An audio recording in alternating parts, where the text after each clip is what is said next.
Alright, the third thing you need to become a more natural speaker is fluency.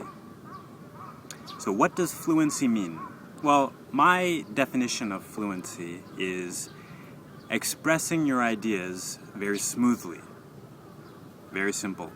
Okay, the definition is simple, but I know it sounds maybe like a challenging thing to do. Well, actually, it's very achievable if you just keep, a couple things in mind. And in fact, if you open your mind to some new concepts and maybe new ideas, it's very achievable, actually.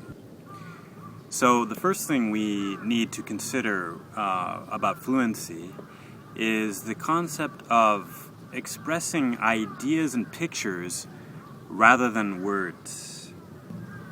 Now, the reason this is important is because, as humans, we tend to think in pictures. We don't think in words. If I say the word elephant, you probably have a picture of an elephant in your mind. You don't have the word elephant written in English in your mind. So that's one of the reasons it's very important to get out of the mindset of, okay, how do I say "Otsukaresama deshita"? Well, it's a losing game because the culture is different, and that's the other key point is, and across different languages and different cultures, well, the culture is different, so the words don't always match the image of what we're trying to say. The next thing, number 2, is thinking in English.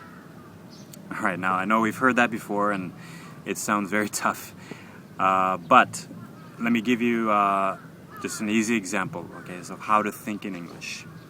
Thinking in English is based on the idea of, coming directly from your feeling. Okay? What do you want to say? Why are you talking? What is the purpose of your communication? Okay. So one example is, I'll go back to the earlier example, is making a suggestion. Okay.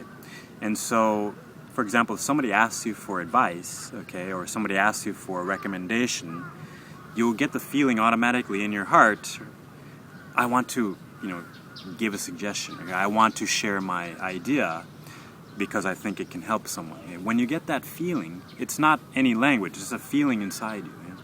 So instead of going to the Japanese word directly, we go to the English directly. Okay? And when you can do this, that means you're thinking in English. Okay, and the third point to go over for fluency is the idea of confidence. All right. Now, how do we build confidence? Confidence is based on repetition. Repetition means repeating again and again and again. Basically practicing again and again and again. When you do something many times, you build experience. When you get experience, you have confidence. It's very simple. But it just takes that time and commitment to practice again and again and repeat that exercise. So confidence is very important. When you have confidence, that causes you to be a very powerful and very fluent speaker. So your action step for fluency is practice speaking. Could be a dialogue from your textbook or an article, but practice speaking it out loud and focus on smooth, okay? And practice until you can say it very smoothly. If you feel like you have to stop and start, keep going, just continue and focus on smooth. And don't focus on speed, focus on just spitting it out of your mouth very smoothly, and practice that again and again and again. If you find a tough spot for you, maybe it's a hard thing to pronounce or a hard thing to say, keep going until you can say it smoothly. Practice again and again. So that's your action step.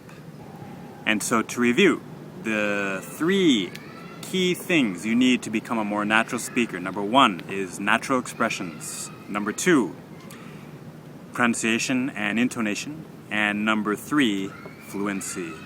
Get those 3 things and you will become a more natural speaker in no time.